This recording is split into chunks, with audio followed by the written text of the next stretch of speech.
केशवदेवा राम शरेया दया जगदीश हरे। तो आज भगवान राम जी के प्राकट्य की कथा सुनेंगे। तो जय विजय और एक अवतार हुआ और एक बार वो प्रकट हुए, क्या बनकर? रावण और कुंभकर्ण। तो वास्तव में वे जो है बहुत बड़े ऋषि के पुत्र थे। उनकी माता का नाम केतकी था और केतकी राक्षस कन्या थी।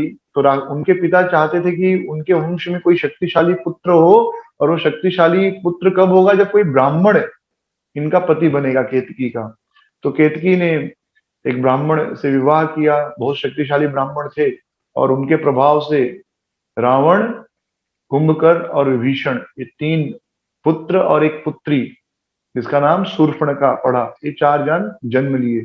तो वास्तव में रावण जो था ब्राह्मण कुल में जन्म लिया, क्योंकि पिता जो थे वो ब्राह्मण थे। विशिश्रवा नाम था उनका, इस प्रकार। लेकिन नाना की इच्छा थी, केतकी तो उनको राक्षस बनाना चाहती थी, तो केतकी ने इसलिए उनको सारे राक्षस संस्कार दिए। तो वास्तव में माँ के ऊपर निर्भर होता है कि बेटा कैसा बनेगा। तो रावण ने तपस्या की शिव जी की, और इतनी घोर तपस्या की कि एक समय तो ऐसा है कि कैलाश पर्वत उठा लिया। शिव जी का बड़ा महान भक्त था, और शिव जी के आशीर्वाद से रावण बहुत ही शक्तिशाली बना। और रावण को यह वरदान प्राप्त हुआ कि ना उसे दैत्य मार सकेंगे, ना दानव मार सकेंगे, उसे कोई नहीं मार सकेगा, केवल मनुष्य और बंदरों को छोड़कर, वानरों को छोड़कर। क्योंकि रावण का यह मानना था कि मनुष्य और वानर एकदम इनसिग्निफिकेंट है, उनकी कोई कीमत नहीं है, एकदम शुद्र है वो, कोई कुछ वैल्यू नहीं है, तो उनसे क्या डरना। तो इस प्रकार रावण ने तीनों लोकों में अत्याचार करना प्रारंभ कर दिया, और तीनों लोग जीत लिए। यहां तक कि लंका, जो स्वर्ण की लंका है, उनके भाई की थी, कुबेर की थी। और जो पुष्पक विमान है, जो हवा में उड़ता था, पुष्पक विमान। और पुष्पक विमान का एक विशेष गुण ये था कि उसमें जितने लोग बैठेंगे उसमें हमेशा एक सीट खाली रहेगी। मतलब अगर 100 लोग बैठेंगे तो पुष्पक विमान में 101 सीट बन जाएगा। अगर 101 लोग बैठेंगे तो 102 सीट हो जाएगी, यानी हमेशा एक सीट एक्स्ट्रा ही रहेगी, कभी कम नहीं होगा। जैसे दान देते ना, तो हमेशा 101, 1001, 1 लाख एक, 1 करोड़ एक, हमेशा अंतिम में एक देते। क्यों? मतलब कंटिन्यू, स्टॉप नहीं हुआ है, कंटिन्यू राउंड फिगर कभी दान नहीं देना चाहिए। इसका एक अर्थ यह भी है कि भगवान हमें इतना देते रहिए कि हम आपकी सेवा में धन देते रहें। इसलिए कभी भी दान राउंड फिगर में देना नहीं चाहिए। कभी भी आप मंदिर में दान देते हैं तो हमेशा अंतिम में 1 रुपया जो है जरूर लगाइए। हाँ, 5,000 तो एक कर दिए, 5,000 एक। जैसे कुछ लोग 5,000 दो भी कर देते तो ठीक है, लेकिन वो राउंड जीरो जीरो नहीं होना चाहिए अंतिम में, कुछ तो 1, 2, 3 कुछ तो होना चाहिए। तो पुष्पक विमान भी ले लिया रावण ने कुबेर से, और लंका भी जीत ली। लंका वास्तव में कुबेर की थी, लेकिन लंका तो शिव जी ने, कथा आती है कि शिव जी ने पार्वती जी के लिए बनाया था, लेकिन रावण ब्राह्मण थे, तो वो शिव जी का कुछ यज्ञ इत्यादि कराने गए थे, और दक्षिणा में सोने की लंका मांग ली। इस प्रकार लंका प्राप्त की रावण ने, सोने की लंका। वह लंका शिव जी ने पार्वती के लिए निर्माण कराया था। पार्वती जी कहती थी, कह रहे आप इतने बड़े देवता हैं, लोग आपकी पूजा करके कितना करोड़पति अरबपति बन जाते हैं, और हम देखिए एक वृक्ष के नीचे रहते हैं, शमशान में रहते हैं। तो शिव जी ने कहा कि हमारे भगवान, भजन करने में आनंद है, ये बड़े बड़े महलों में कोई आनंद नहीं। लेकिन शिव पार्वती ने जिद किया, तो उन्होंने सोने की लंका का निर्माण किया कि यहाँ हम रहेंगे। लेकिन अब नया घर बनाया तो गृह प्रवेश के लिए किसको बुलाना पड़ेगा ना, तो रावण को बुलाया गया। तो रावण ने गृह प्रवेश तो कराया, लेकिन वो भी बड़ा अजीब पंडित था। वो दक्षिणा में वही घर मांग लिया जिसको उन्होंने गृह प्रवेश कराया। अब ब्राह्मण ने दक्षिणा मांगी है तो देना पड़ेगा, तो वही घर उनको दे दिया गया। वो पूरी लंका ही दे दी रावण को। हाँ, ऐसे ब्राह्मण मिलेंगे तो फिर कोई गृह प्रवेश कराएगा ही नहीं। राइट, इसलिए आजकल लोग पहले ही पूछते हैं कि आप गृह प्रवेश का कितना लेते हैं। सो इस प्रकार रावण बहुत शक्तिशाली हो गया था। पुष्पक विमान, शिव जी का वरदान, लंका, दैत्य, और ब्रह्मा जी का भी वरदान था। ब्रह्मा जी के वरदान भी रावण को प्राप्त था, रावण, कुंभकर्ण और विभीषण को, और इसलिए रावण, कुंभकर्ण, विभीषण बहुत ही शक्तिशाली हो गए थे। उनके अत्याचार से पृथ्वी त्राहिमाम कर उठी, देवता एकदम थक गए। देवताओं ने जाकर भगवान विष्णु से प्रार्थना की और भगवान विष्णु रघुकुल में प्रकट हुए। तो राजा दशरथ जो है अज अज राजा थे, उनके पुत्र हुए रघु, और उस परंपरा में महाराज दशरथ प्रकट हुए। महाराज दशरथ की 3 रानियां थी, कौशल्या, सुमित्रा और कैकेयी। तो राजा यद्यपि सर्वशक्तिशाली थे, पर बड़े दुखी कि उनको कोई पुत्र नहीं था। तो उनको ऋषियों ने सलाह दी कि आप पुत्रेष्ठी यज्ञ करवाएंगे, इस यज्ञ द्वारा आपकी इच्छा अवश्य पूरी होगी। लेकिन अब यज्ञ कोई साधारण व्यक्ति नहीं, कोई ऐसा व्यक्ति जो बचपन से ब्रह्मचारी रहा हो और फिर गृहस्थ बना हो, वह कर सकता है। तो ऋषि श्रृंग नामक ऋषि, उनके द्वारा उनका विवाह हो गया था। उनकी भी बड़ी सुंदर कथा है, पर हम वो डिस्कस नहीं करेंगे। तो ऋषि श्रृंग ने आकर जब यज्ञ किया, तो यज्ञ से एक देव प्रकट हुए, हाथ में चरु लिए, और वह चरु, चरु यानी खीर।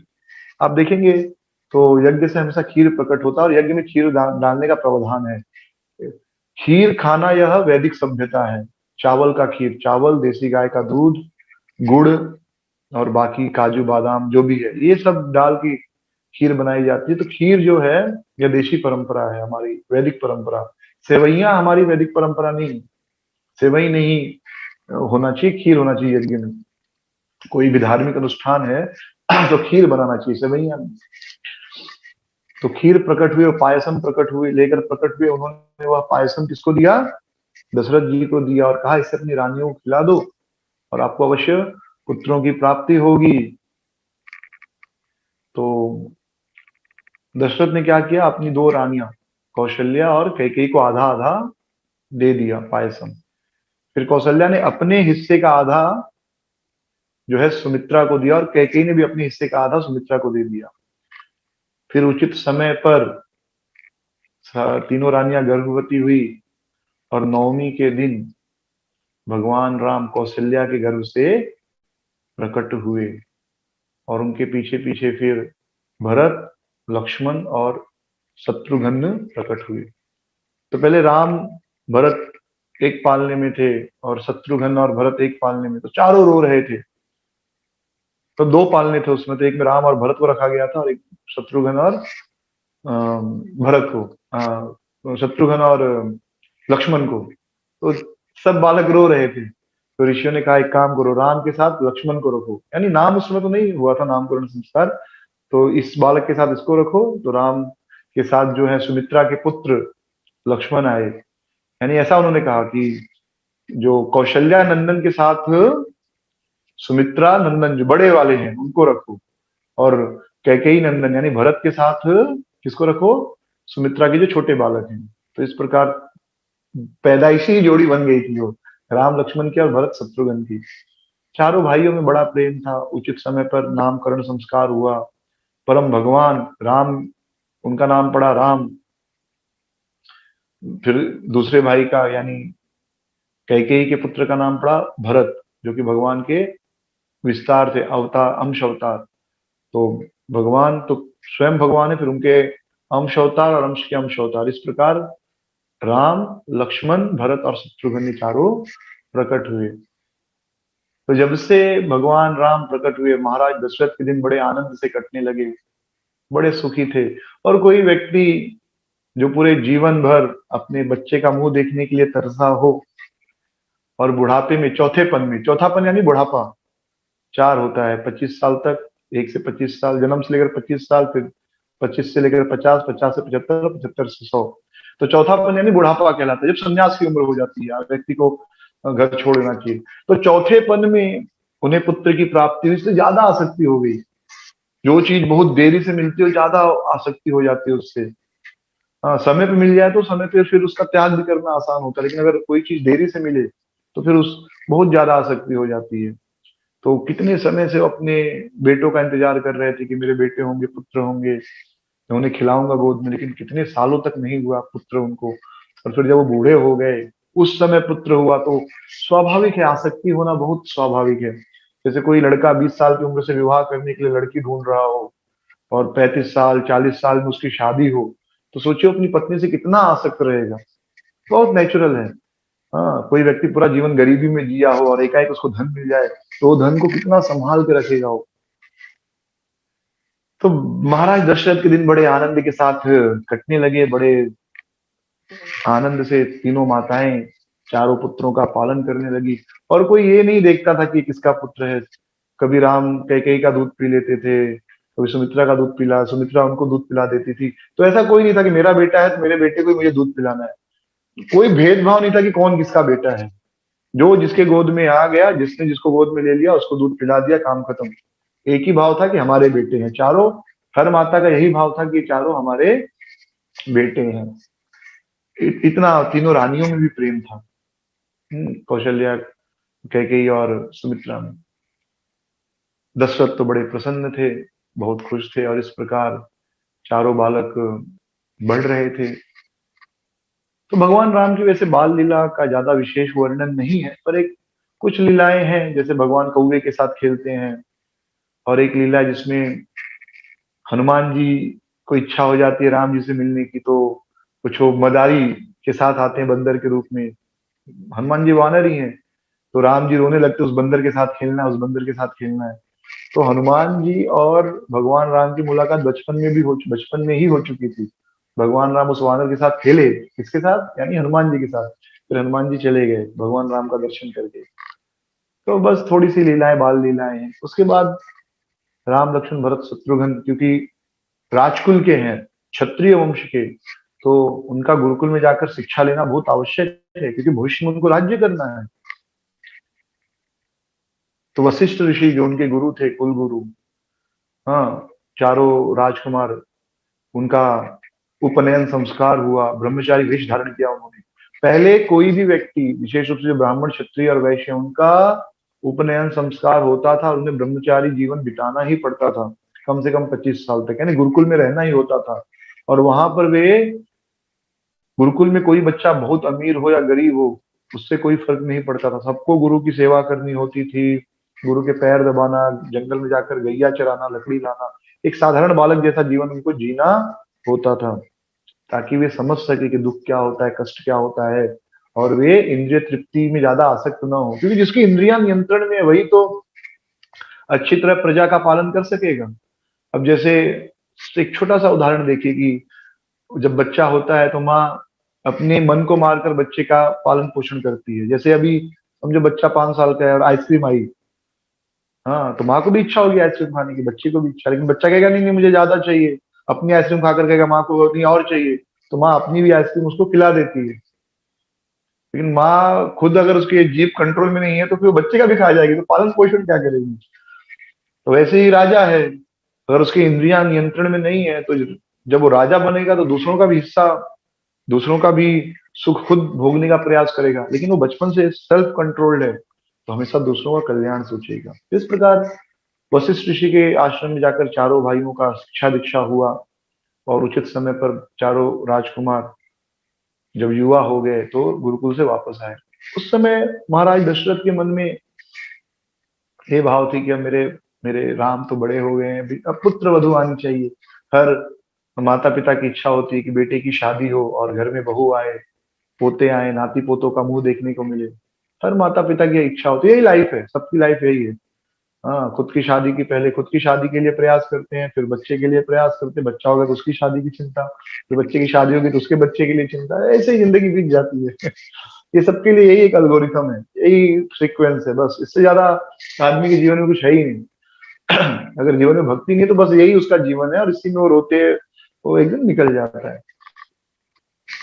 तो अ, दशरथ जी को इच्छा हुई, और उस समय बड़ी एक विचित्र घटना हुई कि विश्वामित्र ऋषि आए राजा दशरथ के यहाँ।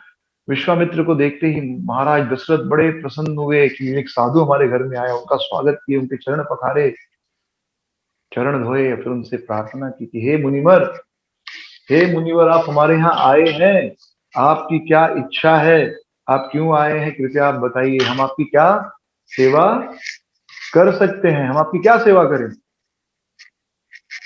विश्वामित्र ने कहा कि राजन, मैं एक यज्ञ कर रहा हूं, लेकिन बाहु सुबाहु नामक राक्षस, ताड़का नामक मारीच नामक राक्षस, ये सब आते हैं और मेरे यज्ञ को दूषित कर देते हैं। मेरे यज्ञ में गंदी वस्तुएं डाल देते हैं, मलमूत्र विसर्जन कर देते हैं, उसमें हड्डियां डाल देते हैं, विष्ठा डाल देते हैं, मेरा यज्ञ दूषित हो जाता है और यज्ञ रुक जाता है। और क्योंकि मैंने व्रत लिया है तो मैं यज्ञ के समय उन राक्षसों को मार नहीं सकता। इसलिए मैं चाहता हूं कि आप अपने दो पुत्र राम और लक्ष्मण मुझे दे दीजिए, वे मेरे यज्ञ की रक्षा करेंगे।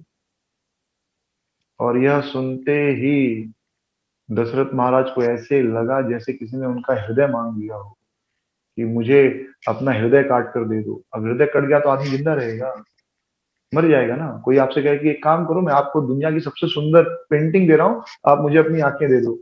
तो आंखें देने के बाद पेंटिंग रह के फायदा क्या है। तो ऐसे उन्होंने क्या किया, सीधा राम लक्ष्मण को मांग लिया। दशरथ जी को तो काटो तो खून नहीं, रोने लगे, नहीं नहीं, अरे मेरे तो राम राजीव लोचन, राम तो वो तो इतने कोमल है, सुकुमार है कि जैसे ही संध्या सूर्य डूबते ही है, डूबता है और उनको नींद आने लगती है राम को। राम राजीव लोचन है, यानी राजीव यानी सूर्य का भी एक नाम है। तो वो तो निंद्रा में चले जाते हैं संध्या के समय। हाँ, बड़े सुकुमार है मेरे दोनों पुत्र, बड़े सुकुमार है, आज तक उन्होंने कभी युद्ध नहीं किया है, और आप सीधे उनको बड़े बड़े राक्षसों से युद्ध करने के लिए लेकर जा रहे हो। मुझे लेकर चलिए, मैं युद्ध करूंगा।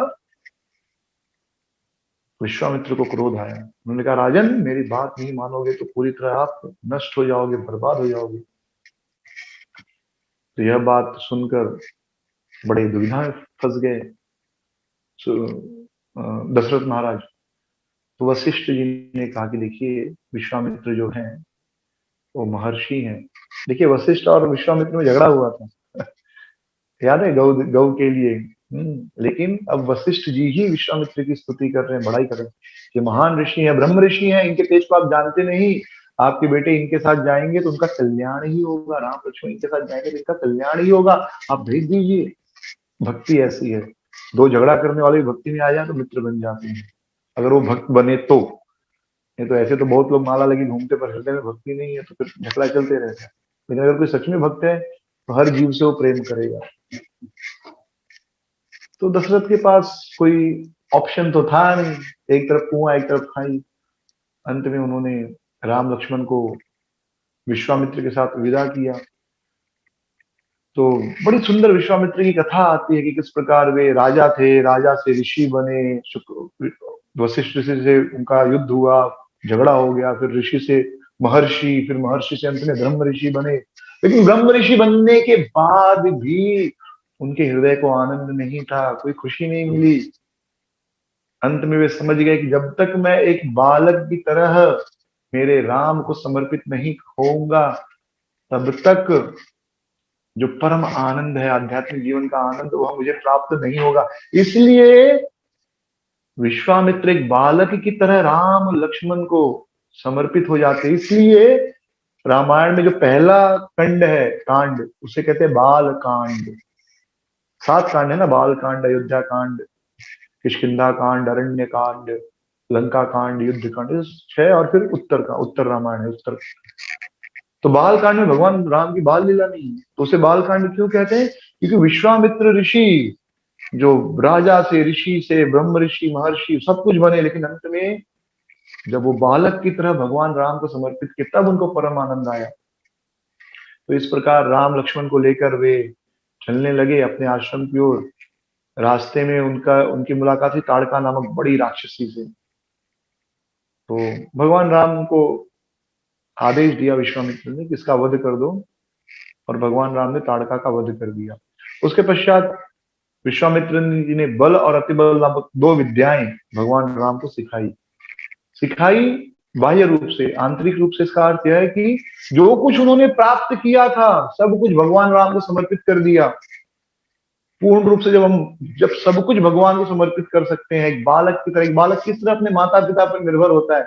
आप देखिए, बालक को कभी कोई चिंता नहीं होती, स्कूल जाना है तो उसका ट्यूशन फीस कौन भरेगा, इनफैक्ट उसको स्कूल जाने की भी चिंता नहीं होती, माँ बाप को चिंता होती कि वो स्कूल नहीं जा रहा है, जबरदस्ती लेके जा, उसे कोई चिंता नहीं होती बालक को। खाना कल क्या बनेगा, सब्जी कौन सी बनेगी, खाना मिलेगा कि नहीं, पेट्रोल का भाव बढ़ गया, डीजल का भाव बढ़ गया, इससे बालक को कोई चिंता होती ही नहीं, क्योंकि वह बालक पूर्ण रूप से अपने माता पिता पर निर्भर है। उस क्योंकि उसका कुछ भी नहीं, सब कुछ माता पिता का है। वैसे ही विश्वामित्र ने अपना सब कुछ, जो कुछ भी अस्त्र शस्त्र प्राप्त किए थे, जो भी विद्याएं, बल अति बल, आध्यात्मिक और भौतिक विद्याएं प्राप्त की थी, सब कुछ उन्होंने भगवान राम को समर्पित कर दिया, और एक बालक की तरह वे भगवान राम पर निर्भर हो गए। इसके पश्चात ताड़का का वध करके दोनों उस स्थान पर पहुंचे जहां पर यज्ञ था, यज्ञ हो रहा था। तो राम लक्ष्मण यज्ञ के पहरा देने लगे, और विश्वामित्र ने यज्ञ प्रारंभ किया। तो बाहु सुबाहु जैसे राक्षस, मारीच जैसे राक्षस, जब यज्ञ का आखिरी दिन था तो ये यज्ञ को भंग करने के लिए आए। लेकिन भगवान राम और लक्ष्मण यज्ञ के चारों, यज्ञ कुंड जहां यज्ञ भवन था वहां चारों घूमते थे, और उन्होंने अपने अस्त्रों से इस प्रकार, बाणों से इस प्रकार एक कवच बना दिया था, तो ये राक्षस जो कुछ भी ऊपर से डालते थे ऊपर ही ऊपर नष्ट हो जाता था। इसके पश्चात भगवान ने उन दोनों राक्षसों को मार दिया, और मारीच को एक बाण मारा। मारीच कहाँ जाकर गिरा? नासिक में गिरा। कहाँ से? अयोध्या से। अयोध्या कहाँ है, नासिक कहाँ है, देखिए आप, महाराष्ट्र में आगे गिरा, नासिक में। हाँ, नासिक बाद में नाम पड़ा, ठीक है। तो वहां आकर गिरा, फिर वो डर के वहीं रहने लगा, वो वापस गया नहीं। यज्ञ पूर्ण हुआ, उसके पश्चात विश्वामित्र दोनों भाइयों को लेकर कहाँ गए? जनकपुरी। जनकपुरी की शोभा देखते हुए जनकपुरी गए। रास्ते में भगवान राम ने अहिल्या का उद्धार किया। गौतम ऋषि की पत्नी अहिल्या थी, जिनको गौतम ऋषि ने श्राप दे दिया पत्थर बन जाने के लिए। तो मैं आज तक समझ नहीं पाया कि गलती किसकी थी, इंद्र की थी कि अहिल्या की थी, क्योंकि अहिल्या के मन में भी भाव आ गया था, इंद्र के साथ रहने की इच्छा, मतलब इंद्र के साथ संग करने की इच्छा हो गई थी, क्योंकि इंद्र इतने सुंदर थे। तो श्राप दिया था, लेकिन भगवान राम ने अपने चरण कमल रखे उस पत्थर के ऊपर, और अहिल्या का फिर से उद्धार हो गया। इसके पश्चात विश्वामित्र मुनि राम लक्ष्मण को लेकर कहाँ पहुंचे? जनकपुरी, जहां पर माता सीता का स्वयंवर होने वाला था। तो जनकपुरी की शोभा देखकर राम लक्ष्मण बड़े प्रसन्न हुए। राम लक्ष्मण दोनों भाई, लक्ष्मण राम पहले दोनों भाई विश्वामित्र के पैर दबाते, बाद में विश्वामित्र जब सो जाते तो भगवान, तो लक्ष्मण के पैर राम दबाते, फिर जब राम सो जाते तब लक्ष्मण सोते। इस प्रकार का दिनचर्या था उनका। और अगले दिन सुबह जब विश्वामित्र को पूजा के लिए फूल की जरूरत हुई, तो भगवान राम और लक्ष्मण गए वाटिका में फूल चुनने, और वहां पर पहली बार माता सीता से उनकी मुलाकात हुई। हाँ, माता सीता और भगवान राम ने एक दूसरे को देखा। वो तो शाश्वत पति पत्नी है, ऐसा तो है नहीं कि वो पहली बार देख रहे हैं। पर फिर भी कुछ नया एक्साइटमेंट होना चाहिए, तो भगवान लीला करते रहते अलग अलग चलो फिर से मिलेंगे। फिर से भगवान पहली बार देखे, वह सुख फिर से प्राप्त किया। जब पहली बार किसी से प्रेम होता है तो उस प्रकार भगवान राम और माता सीता प्रसन्न हुए। और माता सीता जब पूजा करने गई, माता देवी माँ की पूजा, तो उन्होंने माता देवी पार्वती से प्रार्थना की कि राम ही मुझे पति के रूप में प्राप्त हो। शुक्राचार्य जो विश्वामित्र राम लक्ष्मण को लेकर जनक के दरबार में पहुंचे, जहां पर स्वयंवर होने वाला था। माता सीता स्वयंवर में बैठी थी, और उस स्वयंवर का यह नियम था कि जो कोई भी इस धनुष को ऊपर प्रत्यंचा चढ़ाएगा, उसे ही सीता अपना वर स्वीकार करेंगे, अपना पति स्वीकार करेंगे। तो यह प्रतिज्ञा इसलिए लिया था जनक जी ने कि वह धनुष इतना शक्तिशाली था, इतना वजनी था कि कम से कम 50-100 लोग मिलकर भी उसे नहीं उठा पाते थे। लेकिन माता सीता बड़े आसानी से उसको एक हाथ से उठा लेती थी। तो जनक जी ने सोचा कि भाई, अगर मेरी बेटी इतनी ताकतवर है, इतनी शक्तिशाली है, तो उसका पति भी कम से कम इतना तो शक्तिशाली होना चाहिए, धनुष उठा सके। नहीं तो मालूम पड़ा कोई साधारण आदमी रहेगा, और कभी माता सीता उसको गले मिली तो थोड़ा सा भी गले दबाएंगे तो चला जाएगा, राइट। तो कम से कम वो भी तो इतना शक्तिशाली हो। तो इसलिए ये वर रखा गया था, ये जो है नियम था।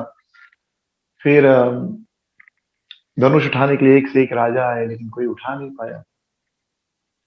तो जनक जी बहुत उदास हो गए कि लगता है ये पृथ्वी क्षत्रियों से खाली होगी, कोई क्षत्रिय धनुष नहीं उठा पाया, मेरी बेटी जिस धनुष को बड़े आसानी से उठा लेती है, कोई क्या राजा नहीं रह गया है।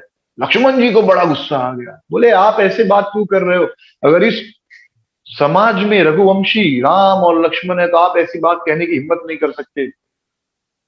वो तो मेरे भाई कुछ बोल नहीं रहे, चुप है इसलिए मैं चुप बैठा हूं, नहीं तो ये ऐसे तो धनुष में कैसे कितने सारे धनुष तोड़कर फेंक दूं। तो भगवान राम ने इशारे से लक्ष्मण को बोला शांत हो जाओ, बैठो आप बोलो मत। फिर विश्वामित्र ने भगवान राम को आंखों से आदेश दिया कि राम जाओ धनुष को देखो। तो धनुष को देखो मतलब आदेश था उठा लो। कोई साधारण व्यक्ति रहेगा जिसको काम नहीं करना, आलसी आदमी बोलेगा ठीक है गया देख के आ गया, हाँ गुरु जी देख लिया। पर वास्तविक मतलब है देखो मतलब जाओ उठाओ। तो भगवान राम गए, धनुष को शिव धनुष को प्रणाम किया और फिर बड़े प्रेम से बड़े आसानी से धनुष उठाए और प्रत्यंचा जैसे ही बांधने गए धनुष कड़ाक करके दो हिस्सों में टूट गया। और धनुष जब टूटा उसकी इतनी तेज आवाज हुई, ऐसा लगा पूरे ब्रह्मांड में प्रलय आ जाएगा। और क्योंकि वह धनुष किसका था? परशुराम जी का। परशुराम जी को शिव जी ने वह धनुष दिया था। शिव परशुराम जी शिव के शिष्य थे, शिव जी ने वह धनुष दिया था। वो महेंद्रगिरी पर्वत पर तपस्या कर रहे थे, उनको बड़ा क्रोध आया कि ये तो मेरा शिव धनुष टूट गया, किसने तोड़ा? वापस तुरंत बड़े तेजी से महेंद्रगिरी पर्वत से आए, हवा मार्ग से पहुंच गए जनक महाराज जी के दरबार में और बड़े क्रोध में बोले किस राजा ने, किसकी इतनी हिम्मत हुई, किसमें इतना साहस हुआ कि मेरे द्वारा दिए गए शिव धनुष को तोड़ दिया है? मैंने 21 बार क्षत्रियों का संहार किया है, 21 बार क्षत्रियों को मारा है, अब लगता है फिर क्षत्रियों को मारने का समय आ गया है। हमेशा गुस्सा यहाँ पर नाक पे ही रहता था, हाँ बस बटन दबाने की देर थी। ऐसा सुने तो लक्ष्मण जी को बड़ा गुस्सा आया। लक्ष्मण जी भी कौन है, शेष नाग है, नागों में गुस्सा होता ही है। लक्ष्मण जी भी कम थोड़े उड़ गए। बोले अरे ब्राह्मण देव इतना गुस्सा काहे कर रहे हो? अरे धनुष ही टूटा है ना, बचपन में कितना धनुष तोड़ दिए थे हम लोग, चलो आपको दे देंगे, इतना गुस्सा मत करो। और गुस्सा आ गया परशुराम को। बोले कौन है ये धूर्त, ये लगता है आज मेरे हाथ से मरने ही वाला है, ये इसकी मृत्यु आज तय है। तो लक्ष्मण जी ने कहा ब्राह्मण, ब्राह्मणों को शोभा, ब्राह्मणों को क्रोध शोभा नहीं देता, आप शांत रहो। हाँ और क्या बार बार धनुष, धनुष पुराना धनुष तक टूट गया, खत्म बात, नया ले लेना। परशुराम तो और क्रोधित हो गए, बोले लगता है ये बालक आज मेरे हाथों से मरेगा। सब लोग शांत। जनक जी तो जानते थे गुस्सा, जनक जी ने तो देखा था ना कि कैसे परशुराम ने वध किया था क्षत्रियों का, एक बार नहीं दो बार नहीं 21 बार। जनक जी भी तो थे उस समय जब परशुराम जी ने क्षत्रियों का संहार किया था। तो सब हाथ जोड़ने लगे। तो उस समय भगवान राम खड़े हुए, उन्होंने कहा कि मुनिवर आप क्रोध न करें, ये धनुष तो जरूर आपके किसी दास ने ही तोड़ा होगा, मेरे से ही टूट गया धनुष। तो जब परशुराम ने भगवान राम को देखा, देखिए तो भगवान के दो अवतार दो एक पहले एक दूसरे के आमने सामने ही। तो परशुराम जी इनको देखते ही, भगवान राम को देखते व्यक्ति शांत हो जाता है, फिर उनको मन में हुआ कि ये तो स्वयं भगवान है। उन्होंने कहा ठीक है, अपना विष्णु धनुष दिया और उनके पास एक धनुष था, बोला इस धनुष पे बाण चलाकर दिखाओ। जब भगवान राम ने बड़े आसानी से बाण चलाया तब परशुराम समझ गए कि ये स्वयं भगवान विष्णु हैं। परशुराम ने उनको प्रणाम किया और वहां से चले गए। इसके पश्चात अब नियम क्या है कि अब जानकी माता सीता माला पहनाएंगी, लेकिन भगवान राम ने कह दिया नहीं नहीं, जब तक गुरु जी का आदेश नहीं होगा मैं कैसे माला पहन सकता हूँ, कैसे विवाह कर सकता हूँ? गुरु जी का आदेश था धनुष तोड़ो, मैंने तोड़ दिया, उन्होंने शादी करने को नहीं कहा है। फिर वशिष्ठ जी ने उनको अनुमति दी विवाह की, वरमाला होने वाला था, वरमाल कहते हैं इसको। तो तैयारी हो गई वरमाल की। अब राम जी ऊंचे लंबे और सीधा खड़े हैं टाइट एकदम, तो माता सीता का हाथ नहीं पहुंच रहा था। और राम जी को क्षत्रिय है, क्षत्रिय झुकते नहीं किसी के सामने, तो कैसे सर झुकाएं? माता सीता बड़ी दुविधा में पड़ गई, कैसे मैं हार पहनाऊं? तो उसमें लक्ष्मण जी जो है उन्होंने क्या किया, उन्होंने भगवान राम के पैर छुए। तो जैसे ही आप किसी का पैर छूते हो आदमी क्या करता है, तुरंत आशीर्वाद देने के लिए नीचे झुकता है ना तो भगवान राम तुरंत आशीर्वाद देने के लिए नीचे झुके, लक्ष्मण के सर पर हाथ रखने के लिए नीचे झुके। जैसे ही नीचे झुके माता सीता ने तुरंत उनको हार पहना दिया, वरमाल संपन्न हुआ। फिर जनक महाराज ने संदेश भेजे अयोध्या कि मेरी पुत्री का जो है, मेरी पुत्री को आपके पुत्र ने जीता है स्वयंवर में, आप बारात लेकर आइए। तो दशरथ बड़े खुश हुए, तो उनकी तो इच्छा थी, और सोचे उनकी इच्छा थी इसलिए ये सारी लीला हुई, विश्वामित्र आए उनको लेकर गए। तो कभी कभी हमारी इच्छा ऐसे तरीके से पूरी होती जो हम नहीं चाहते, राइट। तो उनकी इच्छा पूरी हो गई ना। अगर विश्वामित्र नहीं आते तो कहाँ वो जनक जाते, जनकपुरी जाते, कहाँ विवाह होता। तो फिर दशरथ जी बहुत खुश हुए अपनी तीनों रानियों को लेकर, और बाकी तीनों भाई, दोनों भाई भरत शत्रुघ्न सब भाई, प्रजा, मंत्री सब आए बड़े धूमधाम से, और जनकपुरी में बहुत बड़ा उत्सव हुआ।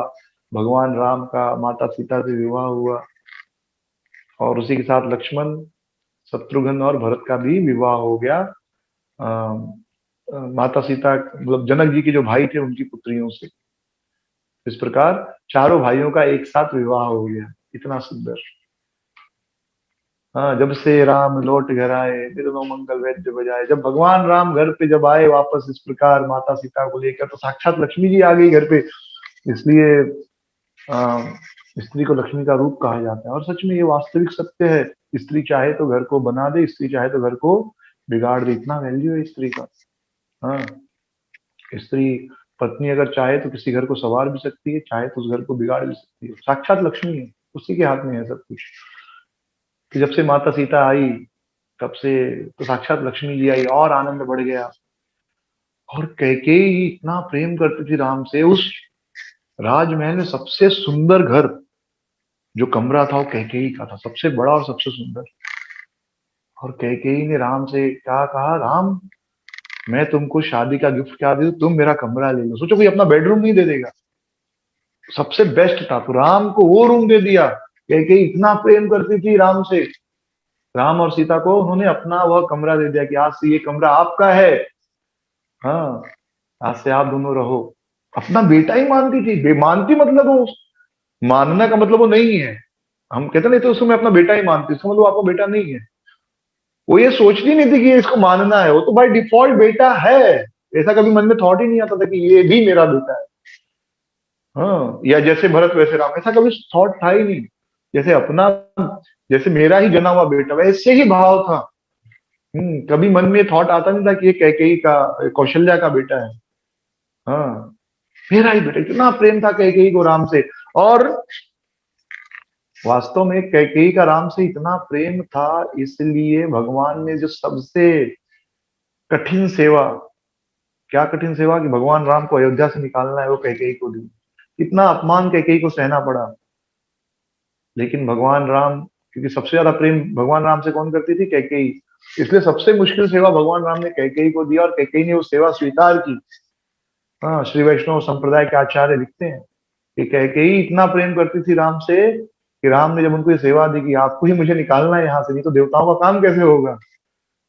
तो का इतना प्रेम था, भगवान की बात ना नहीं बोल पाई, और उसने सारा अपयश लिया। अन्यथा कैकेयी तो इतना प्रेम करती थी, अपना बेडरूम दे दिया कि भाई आज से सीताराम तुम दोनों रहो इस घर में। हाँ, इतना प्रेम था कैकेयी का।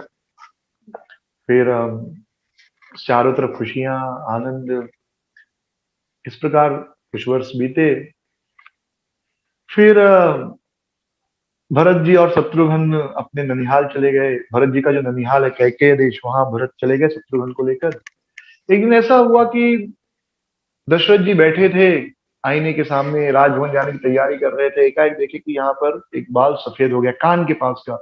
देखिए, अगर कान के पास बाल सफेद हो रहा है ना, मतलब समझ लीजिए कि अब बूढ़े हो रहे हैं, अब मृत्यु का समय आ गया है, बहुत ही करीब है। अगर कान के आसपास बाल सफेद हो रहे हैं, अब देखिए बाल झड़ते तो यहाँ के झड़ते, सफेद भी पहले ये सफेद, कान के बाल जल्दी नहीं सफेद होते, होते हैं, ये भी होना ही पड़ता है हर चीज। तो ये जब सफेद होने लगे मतलब निशानी मिल गई, ये पहला सिम्टम है, यमराज जी भेज देते हैं संदेश कि भैया अब छोड़ो घर बार, चलो हरिद्वार। ये यमराज जी बताते हैं, हो गया टाइम, निकलो, इधर का बाल सफेद हो रहा, मतलब अब दुनियादारी भूलो, अब भजन शुरू करो। हाँ, जिंदगी भर नहीं किया, अब तो करो। तो आ, उन्होंने कहा अब तो समय हो गया है मेरा वनवास लेने का, संन्यास लेने का। अब एक कार्य करता हूँ, राम को राजा बना देता हूँ।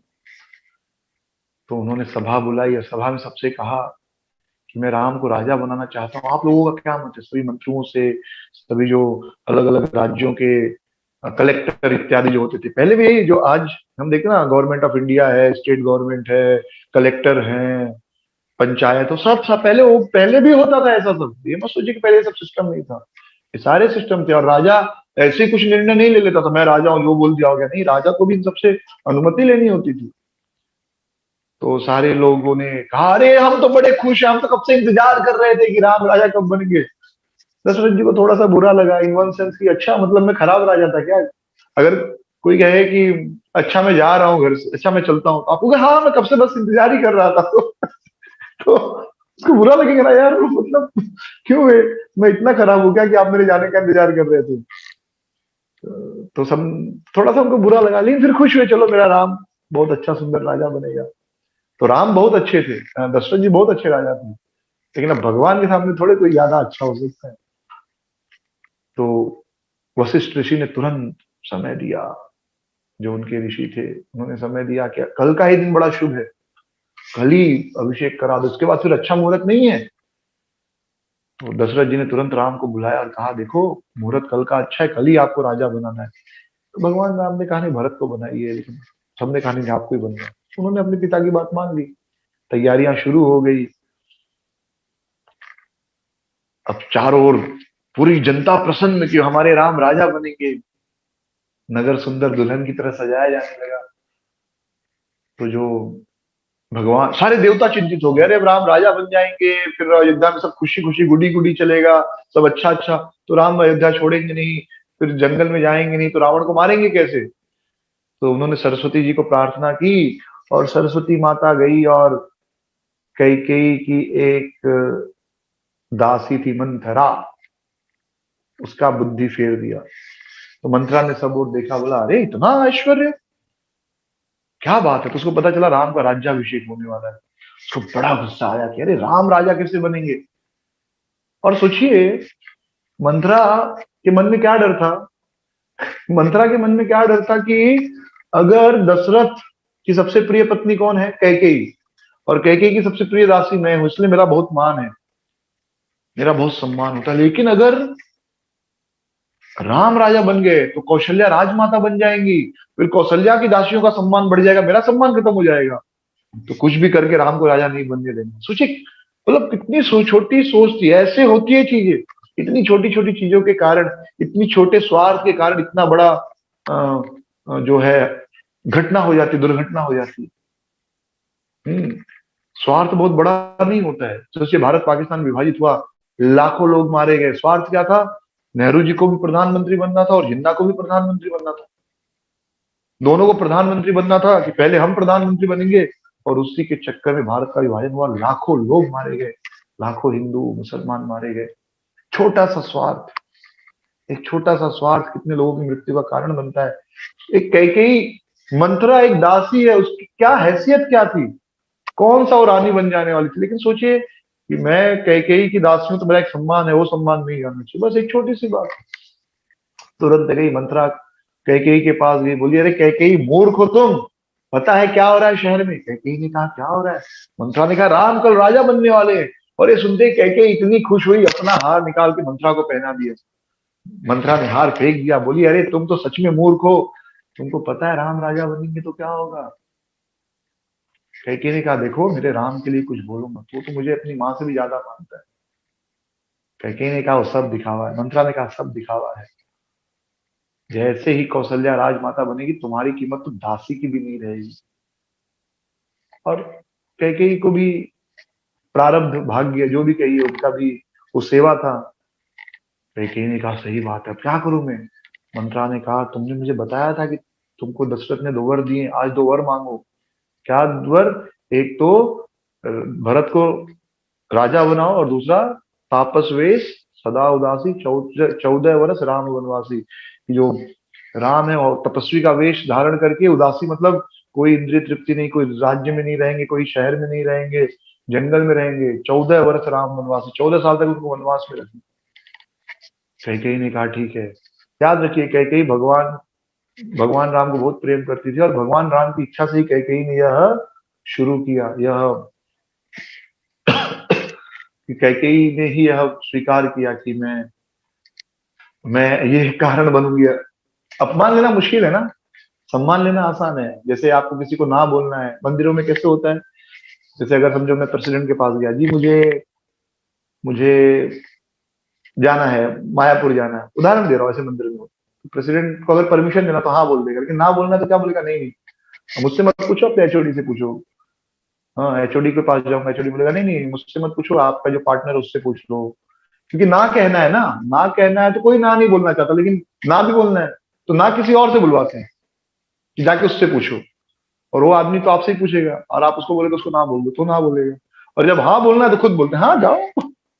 तो अपमान कोई नहीं लेना चाहता, सम्मान सब लेना चाहता है। लेकिन कैकेयी तो भगवान राम की प्रिय माँ थी, बहुत प्रेम करती थी, तो भगवान राम का जो मन की इच्छा थी उसको पूरा किया कैकेयी ने।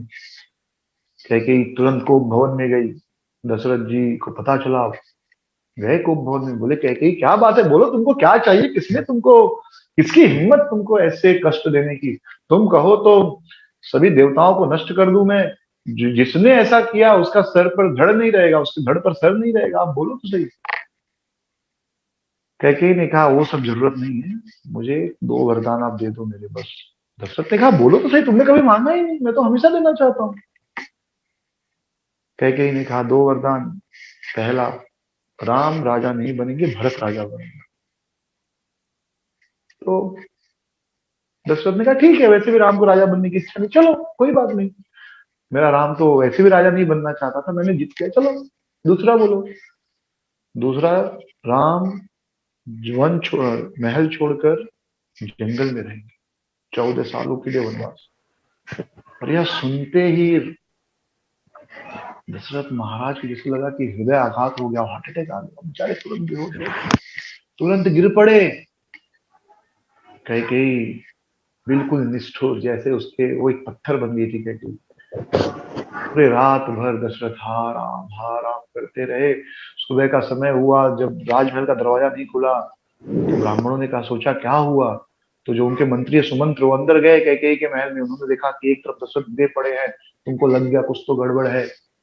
फिर कैकेयी ने कहा एक काम करो, राम को बुला के लाओ, दशरथ को कुछ बात करनी है, क्योंकि दशरथ को तो हिम्मत ही नहीं थी, दशरथ तो एकदम मरे हुए पड़े थे, मतलब एकदम बिल्कुल ताकत नहीं से मर गया वो आदमी, वैसी हालत थी। राम आए, राम ने देखा पिता की हालत, उनका पिताजी क्या है, आप इतने दुखी क्यों हैं, आप इतने परेशान क्यों हैं। तो कैकेयी ने कहा कुछ नहीं, बस ये चाहते हैं कि तुम 14 साल के लिए वनवास ले लो और भरत को राजा बना दो। भगवान राम बड़े खुश हो गए। भगवान राम ने कहा अरे अच्छा है, ये तो मैं तो खुद चाहता था भरत राजा बने, और माँ तुमने तो बड़ी कृपा की मुझे, मुझे जंगल का राजा बनाया, अब जंगल में जाऊंगा, मेरी भी इच्छा थी जंगल में जाऊं, कथाएं सुनूंगा, अलग अलग ऋषि मुनि मिलेंगे, कथाएं सुनूंगा, उनके द्वारा आनंद मिलेगा। तो हे माँ आपने बड़ी कृपा की, मुझे जंगल का राजा बना दिया है, अब जंगल जाऊंगा, ऋषि मुनियों का संग करूंगा, अलग अलग कथाएं सुनूंगा, आनंद प्राप्त करूंगा। लेकिन हे माँ एक ही चीज का दुख है कि आपने मुझे अपना नहीं समझा। ये बात मुझे सीधे बोल देती है आप, पिताजी को बीच में लाने की क्या जरूरत थी। और तुरंत राम और माता सीता, राम तैयार होने लगे, फिर माता सीता भी आई, वो भी बोली मैं भी चलूंगी। राम ने कहा नहीं नहीं भाई, आपके आप रहो यहाँ पे। माता सीता ने कहा नहीं, मेरे पिता ने जब मैं विदा हो रही थी उन्होंने यही कहा था कि तुम्हारा पति का घर ही तुम्हारा, जहां पति वहां तुम, समाप्त।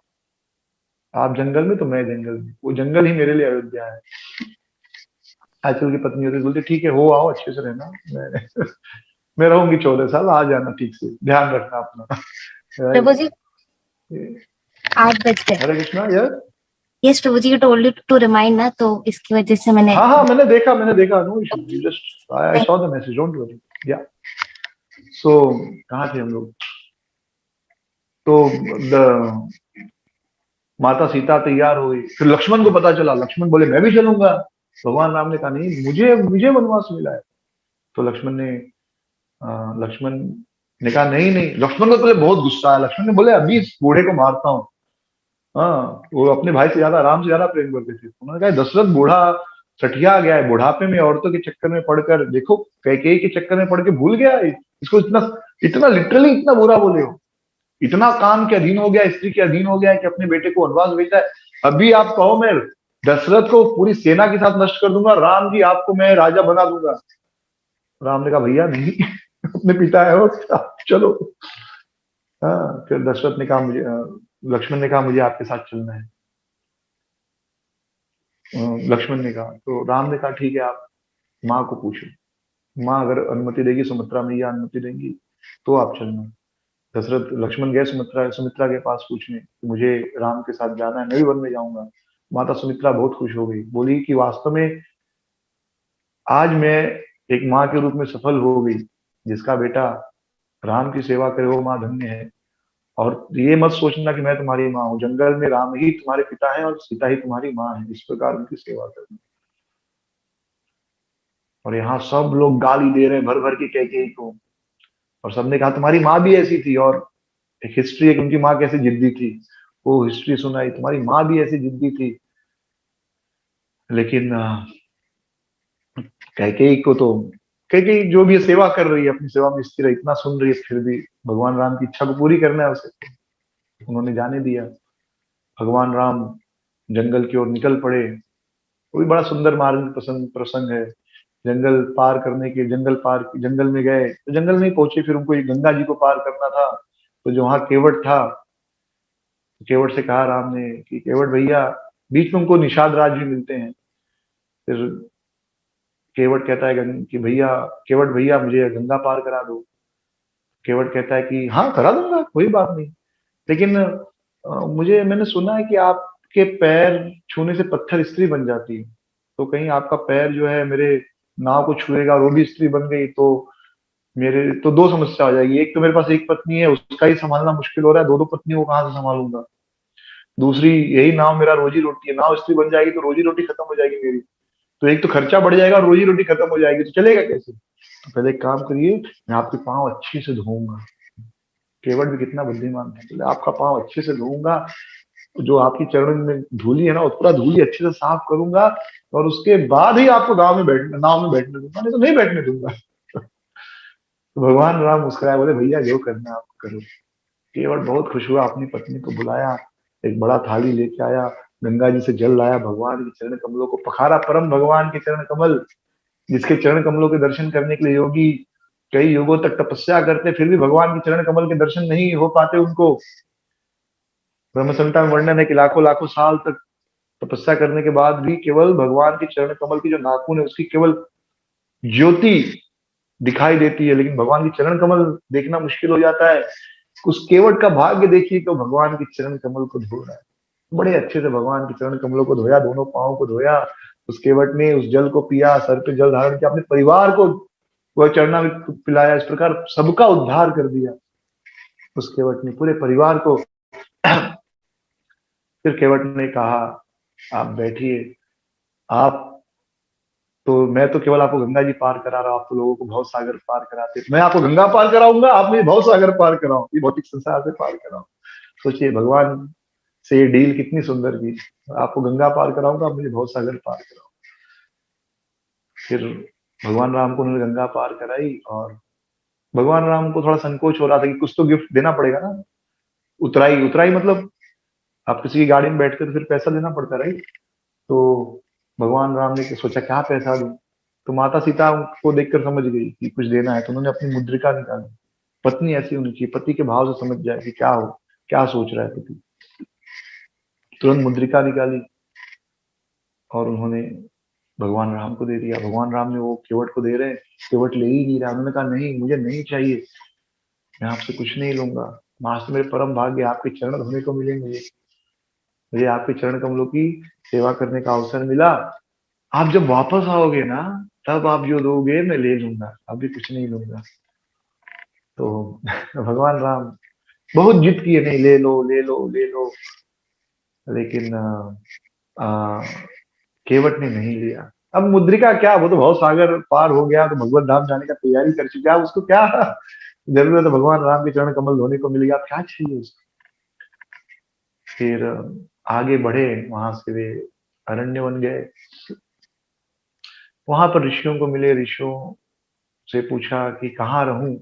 ऋषियों ने कहा कि पहले आप ये बताइए कि कौन सी जगह जहां आप नहीं हो। फिर उन्होंने कहा कि आप इस वन में बड़े सुंदर रूप से वास कीजिए। तो भगवान वहां वास करने लगे। यहाँ जब भरत वापस आया और उनको पता चला कि दशरथ की मृत्यु हो गई है, तो भरत बहुत क्रोधित हुए, अपनी मां पर उनको बहुत क्रोध आया। फिर अंत में भरत ने यह निर्णय लिया कि हम सब मिलकर जाएंगे और भगवान को वापस लेकर आएंगे। तो तुरंत तैयारी हो गई, भरत अपनी पूरी सेना के साथ, और राज तिलक यानी भगवान का कोरोनेशन सेरेमनी करने के जो कुछ चाहिए सब लेकर चले। सब लोग साधु साधु कहकर भरत महाराज की स्तुति करने लगे। तीनों रानियां भी चली, यानी कौशल्या, कैकेयी और सुमित्रा। रास्ते में निषाद राज, जिन्होंने भगवान राम की सेवा की थी, उनको पता चला कि भरत बहुत बड़ी सेना लेकर आ रहे हैं। उन्होंने सोचा कि देखो ये भरत ये सेना लेकर क्यों आ रहा है, कहीं ये राम को मार तो नहीं डालना चाहता। तो उन्होंने अपने सभी सैनिकों को कहा कि आप सब तैयार रहो, अगर भरत के उद्देश्य में कुछ भी गड़बड़ होगी तो हम भरत को वध कर देंगे, हमको मारे बिना भरत आगे जा ही नहीं सकता।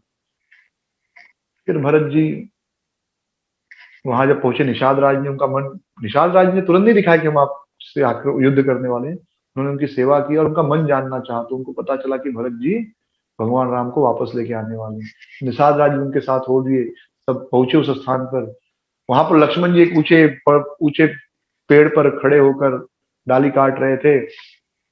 तो वहां से वो देखे भरत सेना लेकर आ रहा है, तो तुरंत बोले, अरे भैया भरत सेना लेके आ रहा है, हमको मारने वाला है, तुरंत धनुष बाण तैयार करो। राम ने कहा चुप शांत बैठो, भरत ऐसा कर ही नहीं सकता। और फिर भरत आए और बहुत सुंदर भरत मिलाप का प्रसंग है। वहां पर अंत में ये तय होता है कि भरत ही राजा रहेंगे, कि भरत कहते मैं राजा नहीं बनूंगा, आपकी जो ये है पाद खट्टर क्या कहते हैं उसको, चप्पल स्लीपर खड़ाऊ, वो मुझे आप दे दीजिए। वो राजा के आसन पर बैठेंगे और मैं उनका मंत्री बनकर राज्य काल देखूंगा। तो भरत महाराज जी भगवान राम की तरह रहते थे, एकदम वनवासी, और नंदी ग्राम में रह रहे थे, वो भी महल में नहीं रह रहे। फिर क्योंकि वह स्थान में बहुत सारे इतने सारे लोग आए थे, वो स्थान थोड़ा अशुद्ध भी हो गया था, तो भगवान राम वहां से आगे बढ़े और नासिक में रहने लगे। और नासिक में बहुत समय तक रहे, तपोवन। और वहां पर फिर शूर्पनखा ने एक दिन देखा राम और लक्ष्मण को, तो राम लक्ष्मण को देखी तो उसके मन में इच्छा हुई कि मुझे विवाह करना है। वह भगवान राम के पास गई और भगवान राम को उसने विवाह का प्रस्ताव दिया। भगवान राम ने मना कर दिया, कहा देखो मैं तो विवाहित हूँ, लक्ष्मण के पास स्त्री नहीं है, उसके पास जाओ, उससे विवाह करो। लक्ष्मण ने भी कहा कि मुझसे विवाह करके क्या फायदा, मैं तो दास हूं, तो तुम दासी बनोगी, तो दासी बनकर इनकी सेवा करनी पड़ेगी, तुम स्वामिनी बनो, इनके पास जाओ। फिर वो राम के पास आ गई। तो इस प्रकार राम लक्ष्मण के पास भेजते, लक्ष्मण राम के पास भेजते। तो देखिए उसका प्रेम अगर सच में राम के लिए होता तो लक्ष्मण के पास नहीं जाती, लेकिन उससे इससे फर्क नहीं पड़ता था कि राम या लक्ष्मण, उसे केवल एक पुरुष चाहिए था। तो इसलिए ना भगवान राम ने स्वीकार किया ना लक्ष्मण ने स्वीकार किया, और अन्य वो राक्षसी भी थी। तो शूर्पनखा ने देखा कि यह जो स्त्री है, यानी माता सीता को जब उसने देखा तो उसने कहा यह स्त्री के कारण ही ये दोनों भाई मेरा अपमान कर रहे हैं, अगर ये स्त्री नहीं होगी तो इन्हें मुझसे विवाह करना ही होगा। तो शूर्पनखा जो है वह माता सीता का वध करने गई, लेकिन भगवान राम के आदेश पर लक्ष्मण ने शूर्पनखा की नाक काट दी। नाक कटने पर शूर्पनखा बहुत क्रोधित हो गई और सीधे अपने भाई के पास गई, लंका में गई। उसके पहले वह बाकी के राक्षसों को लेकर आई, लेकिन भगवान राम ने बड़े आसानी से उन सभी राक्षसों को मार दिया। तो शूर्पनखा समझ गई कि ये कोई साधारण व्यक्ति नहीं है, इसे जीतने के लिए तो रावण की ही शक्ति लगेगी। तो वह रावण के पास गई और रावण को बताने लगी कि अरे लंकाधीश रावण, आपको पता है आपके बहन की नाक काट दी राम ने। और क्यों काटी? मैं आपके लिए सीता को लेने गई थी। सीता इतनी सुंदरी है, इतनी सुंदरी कि उस पर केवल एकमात्र आपका अधिकार है, और किसी का उस पर अधिकार हो ही नहीं सकता। लेकिन देखो वह जंगल में रहने वाला राम उसे लेकर घूम रहा है, वास्तव में तो वह आपकी ही पत्नी बनने योग्य है। पूरा झूठ, टोटल झूठ। जैसे आजकल सोशल मीडिया पे झूठ फैलाते हैं ना, तो जो सोशल मीडिया है फेसबुक, व्हाट्सएप, ट्विटर, ये शूर्पनखा के ही रिप्रेजेंटेटिव हैं। हाँ, एक झूठ डालो और फटाक से फैल जाता है। सब तक कोई चेक नहीं करता कि ये सच है कि झूठ, बस फॉरवर्ड करते जाते हैं बिना चेक की, और इस प्रकार झूठ जो है सर्वत्र फैल जाता है। तो शूर्पणखा के मुख से जब रावण ने सीता की सुंदरता सुनी, माता सीता की सुंदरता सुनी, तो रावण के मन में भाव आया कि ये तो सच में मेरी पत्नी बनने योग्य है, यह उस वनवासी राम के साथ क्या कर रही है। सोचिए, रावण के पास 1,00,000 स्त्रियां थी और रावण इतना शक्तिशाली था कि सबके साथ रहता था, सबको संतुष्ट करता था, लेकिन फिर भी वह संतुष्ट नहीं था। इसलिए शास्त्रों में कहा गया है कि जो एक पत्नी के साथ खुश नहीं हो, 2 के साथ भी खुश नहीं रहेगा, हाँ, वो 3 के साथ भी खुश नहीं रहेगा। और जो खुश रहने वाला है, संतुष्ट व्यक्ति, वो एक के साथ ही संतुष्ट रहेगा। तो रावण के उदाहरण से हम यह देख सकते हैं। तो रावण ने योजना बनाई, वह मारीच को, जो उसके मामा लगते हैं, उनके साथ योजना बनाई। मारीच ने समझाने का प्रयास किया, लेकिन रावण समझा नहीं, और मारीच एक हिरण के रूप में गया और वह खेलने लगा। माता सीता ने देखा और राम से कहा कि मुझे यह हिरण चाहिए। राम ने कहा कि देवी, सोने का हिरण होता ही नहीं है। सीता ने कहा नहीं नहीं, बस चाहिए। यही जीव के फंसने का कारण है। जब भगवान को छोड़कर हमें और कोई अच्छा लगने लगता है तो हम लंका रूपी नगर में, शरीर में फंस जाते हैं। सीता माता राम के साथ बड़ी सुखी थी, बड़ी खुश थी, लेकिन जिस दिन उनको यह इच्छा हो गई कि मुझे राम के अलावा भी कुछ चाहिए, सोने का हिरण चाहिए, जो कि भगवान की क्रिएशन में है ही नहीं, भगवान ने बनाया ही नहीं, ब्रह्मा जी ने बनाया ही नहीं है, तो राम की जिद, माता सीता की जिद पर भगवान राम चले गए। लक्ष्मण को उन्होंने देखभाल करने के लिए कहा कि आप सीता की देखभाल करो। और यह जो हिरण था, बहुत ऊंची ऊंची छलांगे मारकर यहाँ वहां जाकर बहुत दूर लेकर गया भगवान राम को। और एक जगह भगवान राम ने तीर मारा तो हिरण योजना के अनुसार हा राम, हा लक्ष्मण, हा सीते ऐसे कह के जोर से चिल्लाया। तो उसकी योजना यह थी कि वह जब रोएगा राम की आवाज में, तो सीता को लगेगा कि राम को ही कुछ हो गया है। तो सीता ने लक्ष्मण से कहा, देखो देखो जाओ, राम को कुछ हो गया है। लक्ष्मण ने कहा, हो ही नहीं सकता, भगवान राम को तो कुछ हो ही नहीं सकता, त्रिभुवन के स्वामी है, हाँ, परम भगवान है, उन्हें कुछ नहीं हो सकता।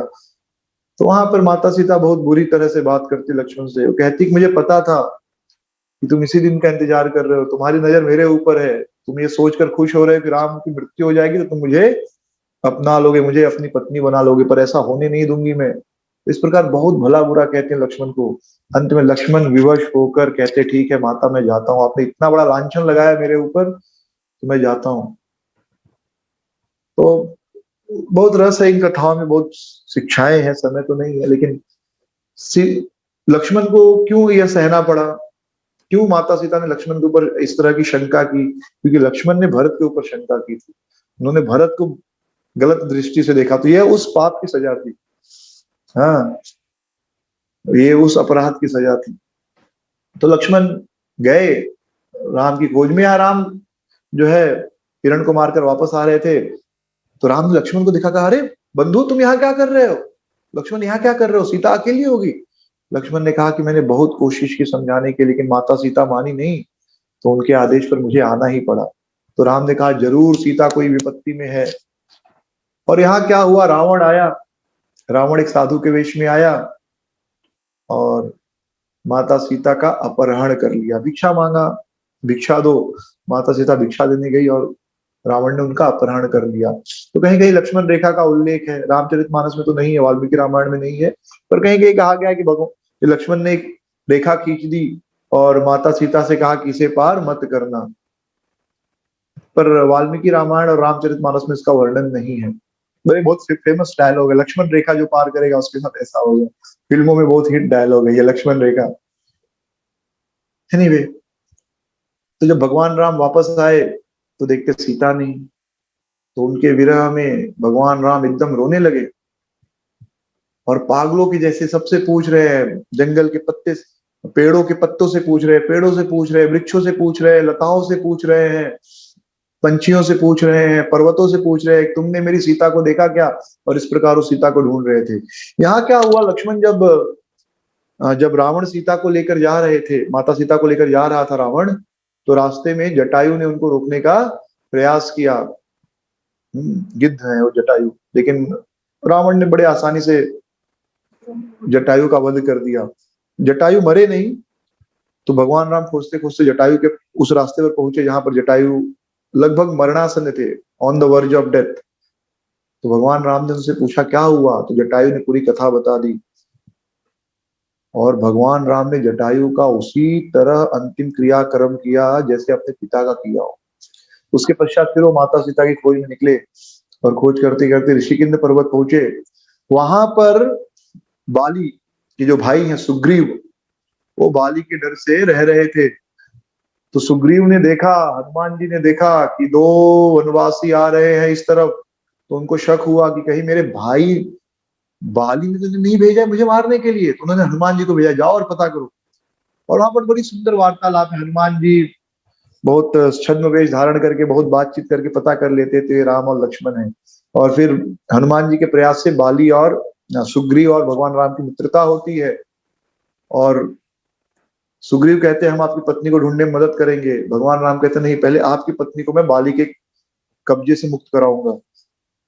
सुग्रीव बाली को चुनौती देते हैं और भगवान राम पहली बार में नहीं, पहली बार में क्या होता है कि राम जी सुग्रीव को मारने जाते हैं बाली को, लेकिन बाली और सुग्रीव का चेहरा लगभग एक जैसा होता है, इसलिए भगवान राम थोड़े दुविधा में पड़ जाते किसे मारे।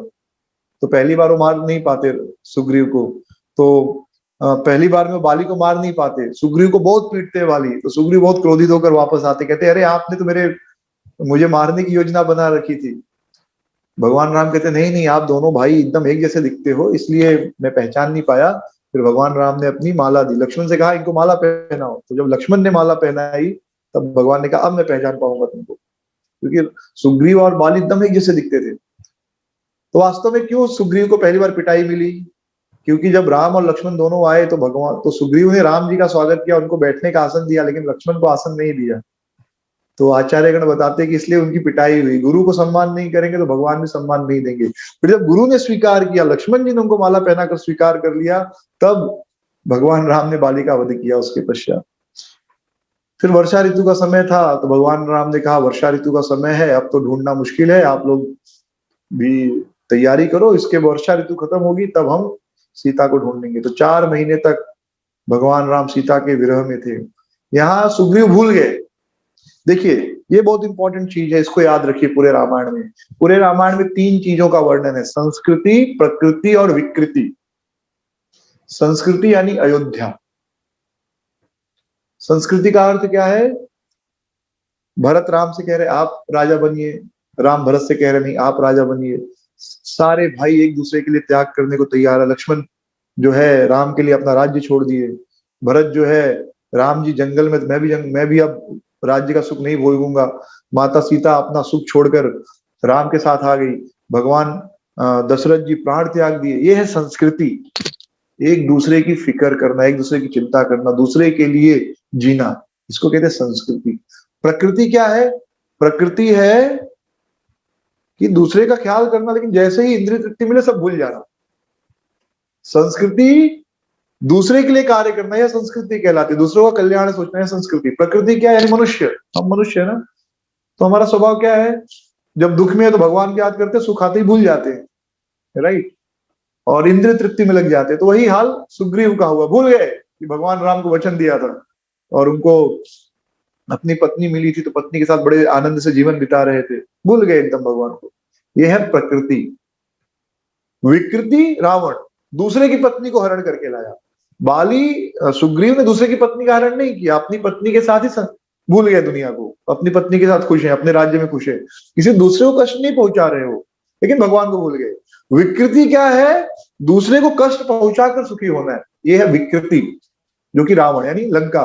हर जीव लंका का दूसरों को तकलीफ देकर सुखी होने का प्रयास करता है, यह है विकृति। तो संस्कृति, प्रकृति और विकृति, ये 3 चीजें याद रखिए, जो कि रामायण की मूलभूत शिक्षा है। हम मनुष्य किसमें आते हैं, प्रकृति में आते हैं। हमारी प्रकृति है, ये हमारा नेचर है बाय डिफॉल्ट, कि हम सुख में भगवान को भूल जाते हैं और सुख भोगना चाहते हैं, लेकिन अपने मेहनत से, अपनी कमाई से, अपने परिवार वालों के साथ, अपनी पत्नी के साथ। विकृति यानी अपनी पत्नी के साथ, दूसरे की पत्नियों के साथ सुख भोगना है, दूसरे का पैसा चुरा कर सुखी होना है, दूसरे के देश पे कब्जा करके सुखी होना, ये है विकृति, जो कि लंका का स्वभाव है। तो भगवान राम को बहुत क्रोध आया। उन्होंने कहा ये बाली, ये सुग्रीव भूल गया। सुग्रीव को लक्ष्मण जाकर याद दिलाओ कि अभी भी जिस रास्ते पर मृत्यु नहीं, अभी भी जिस रास्ते पर मैंने बाली को भेजा है वह रास्ता अभी भी बंद नहीं हुआ। एक सेकंड, क्या हुआ?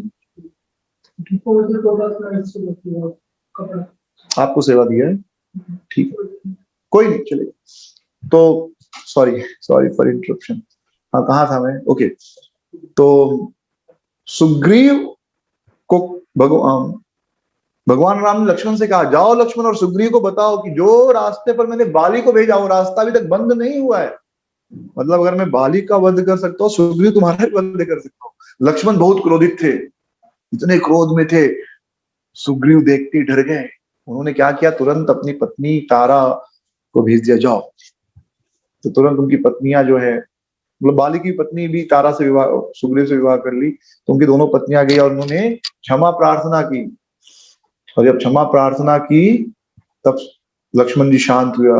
उसके पश्चात तुरंत सुग्रीव ने आदेश दिया, सभी सैनिकों को, जितने पूरे विश्व में ब्रह्मांड में जो वानर सबको बुलाओ। और सारे वानरों के साथ ऋषिमुख पर्वत पर सब एकत्र हुए और फिर सर्च ऑपरेशन शुरू हुआ। सुग्रीव बताने लगे वानरों को, तुम यहाँ जाना, यहाँ पर ये पर्वत आएगा, इसके बाद ये समुद्र आएगा, फिर ये एक गुफा आएगी। ऐसे पूरे ब्रह्मांड का वर्णन करने लगे, सब जगह का एकदम डिटेल डिस्क्रिप्शन। तो भगवान राम ने कहा, तुमको इतना पता कैसे सुग्रीव? सुग्रीव ने कहा कि जब बाली मेरा पीछा कर रहा था तो उससे बचने के लिए मैं पूरे ब्रह्मांड में भागा हूँ, मुझे सब जगह याद है। तो देखिए, उस समय की चीज आज सेवा में उपयोग हो रही है।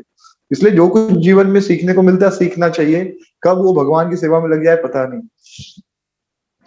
इसके पश्चात सबको बाढ़ भेज दिया गया। फिर अंतिम में दक्षिण में कौन जाएगा? तो हनुमान जी की सेना, अंगद जी को इंचार्ज बनाया गया और उनके साथ हनुमान जी थे। रामदूत अतुलित बल धामा। तो भगवान राम ने रामदूत यानी हनुमान जी को अपनी अंगूठी दी, बोला ये अंगूठी लेकर जाओ हनुमान, सीता मिलेगी तो उसको देना और तुमको पहचान लेगी, ये अंगूठी वो पहचान लेगी। तो देखिए, सब गए लेकिन भगवान राम ने लक्ष्मण हनुमान जी को ही दिया। उनको पता था हनुमान ही ढूंढेगा। फिर सर्च पार्टी निकली, सब ढूंढ रहे, किसी को मिली नहीं माता सीता। और ये जो पार्टी सब जगह घूमते घूमते कहाँ पहुंचे? दक्षिण में, समुद्र के पास। तो वहां पर संपाति थे, जटायु के भाई। संपाति बड़े खुश हुए, आज तो ये सारे वानर मर जाएंगे, फिर मैं इनका बड़े आनंद से इनका भोजन करूंगा। लेकिन उन्होंने क्या देखा कि ये वानर जो है जटायु की बात कर रहे थे। तो संपाति ने कहा, जटायु मेरा भाई, ये बताओ क्या हुआ? तो वानरों ने पूरी कथा सुनाई कि कैसे जटायु ने माता सीता की रक्षा की। तो संपाति बहुत दुखी हुआ और संपाति ने कहा, देखो मैं देख सकता हूँ जिस स्त्री के बारे में तुम बात कर रहे हो लंका में है, वो रो रही है। तो सबको पता चल गया लंका में है। तो अब वो लंका क्रॉस कैसे करें? तो हनुमान जी, तो सबने कहा भाई मैं इतना ही जा सकता हूँ। 800 योजन दूर है लंका समुद्र। किसी ने कहा मैं 100 योजन जा सकता हूँ, किसी ने कहा 200 योजन, किसी ने कहा 300 योजन, ऐसे। सॉरी, 100 योजन दूर है, 800 किलोमीटर हो जाता है। और जामवंत याद है, जब हमने वामन अवतार की कथा की थी तो वामन जामवंत जो है पूरी परिक्रमा कर लिए थे। तो जामवंत ने क्या कहा, मैं जा सकता हूँ लेकिन आ नहीं पाऊंगा। लेकिन हनुमान चुपचाप बैठे थे। फिर सबने कहा हनुमान तुम जा सकते हो। और सबने हनुमान जी को उनका पूरा बचपन याद दिलाया कि आप कितने शक्तिशाली हो, ऋषियों के श्राप के कारण आप भूल गए हो, लेकिन आप चाहो तो जा सकते हो। और जैसे हनुमान जी को ये याद आया तुरंत तो एकदम रेडी हो गए, मैं तो एक कदम में इस समुद्र को जो है क्रॉस कर दूंगा। वैसे ही हम सबकी हालत है, हम सब भूल गए हम भगवान के हैं, हम चिन्मय हैं, हम सच्चिदानंद हैं। लेकिन जब भक्त हमको याद दिलाते तब हमको याद आता है हम तो कृष्ण के हैं। हम इस संसार में दुख भोगने के लिए नहीं है, हम इस संसार में जन्म मृत्यु बुढ़ापा बीमारी के लिए नहीं है। कोई ना कोई याद दिलाने वाला चाहिए और बार बार याद दिलाने वाला चाहिए। इसलिए बार बार कथा बोलते और सुनते रहना चाहिए, पढ़ते रहना चाहिए। अगर बोलने और सुनने का मौका नहीं मिले तो कम से कम पढ़ना चाहिए, क्योंकि बोलने के लिए कोई सुनने वाला भी होना चाहिए, सुनने के लिए कोई बोलने वाला भी चाहिए। लेकिन जब दोनों उपलब्ध नहीं तो पढ़ते रहना चाहिए। तो हनुमान जी पर्वत पर चढ़ गए और बड़ी ऊंची जंप मारी। तो रास्ते में उनको पहले सुरसा मिली, जो कि सर्पों की माता थी। तो बहुत सुंदर कथा है एक्चुअली, 1 घंटे का तो यही कथा है, उससे जो शिक्षाएं हैं। लेकिन सुरसा ने अपना मुख खोला और हनुमान जी उसके मुख से बाहर निकल कर आगे चले गए। सुरसा नहीं, कुछ और थी राक्षसी, किसी को याद है तो टेक्स्ट कर सकता है। सुरसा थर्ड थी। उसके सबसे पहले मैनाक पर्वत आया। मैनाक पर्वत ने कहा थोड़ा रेस्ट कर लो। हनुमान जी ने कहा नहीं नहीं, मैं रेस्ट नहीं करूंगा, मुझे अभी जो है भगवान राम को प्राप्त, भगवान सीता माता को ढूंढना है, सेवा में हूं अभी। तो वैसे हम जब भक्ति में शुरू होते हैं, शुरू में खूब अच्छे से भक्ति करते हैं, बाद में मन में भाव आने लगता है अभी थोड़ा थक गए हैं, थोड़ा आराम करना चाहिए। रोज तो 16 माला करते हैं, एक दिन नहीं करेंगे तो क्या होगा, कॉम्प्लिसेंट। हम कॉम्प्लिसेंट हो जाते हैं एकदम, आराम तलब। तो थोड़ा उससे बचना चाहिए। उसके बाद फिर दूसरी जो आई, हाँ सूरसा ही थी, हाँ सूरसा ही थी, राइट। तो सूरसा नागों की माता है। तो सूरसा ने कहा तुम मुझे पार किए बिना नहीं जा सकते, अपना मुंह, हाँ मेरे मुंह में तुमको जाना ही होगा, ब्रह्मा जी ने वरदान दिया। तो अपना मुंह खोली। हनुमान जी उससे ही बड़े हो गए। तो सूरसा ने और बड़ा मुंह खोला, हनुमान जी और बड़े हो गए। सूरसा ने और बड़ा मुंह खोला, फिर हनुमान जी एकदम छोटे से हुए, अंदर गए और बाहर आ गए और बोले देखो आपका मैंने प्रण रख लिया, मुझे जाने दो। तो ये क्या है, सबसे पहले भक्ति में पे क्या आता है, कॉम्प्लिसेंट, यानी मैनाक पर्वत जैसा आराम। लेकिन हम आराम नहीं करते, भक्ति में और आगे बढ़ते हैं, फिर कंपटीशन आता है। हाँ, भक्ति में आप आगे बढ़ेंगे ना तो कंपटीशन शुरू हो जाएगा, मैं अच्छा गाता हूँ या वो अच्छा गाता है, मैं ज्यादा बुक डिस्ट्रीब्यूशन करता हूँ, ज्यादा बुक डिस्ट्रीब्यूशन करता है, या मैं ज्यादा फंड कलेक्शन करता है या वो ज्यादा फंड, ऐसा कंपटीशन शुरू हो जाता है। और कंपटीशन किसी के लिए अच्छा नहीं है। लेकिन अंत में नम्र बन के ही हम आगे बढ़ सकते हैं। हनुमान जी छोटे ने बने, नम्र बन गए, आगे गए। फिर कौन मिली उनको, सिमिका।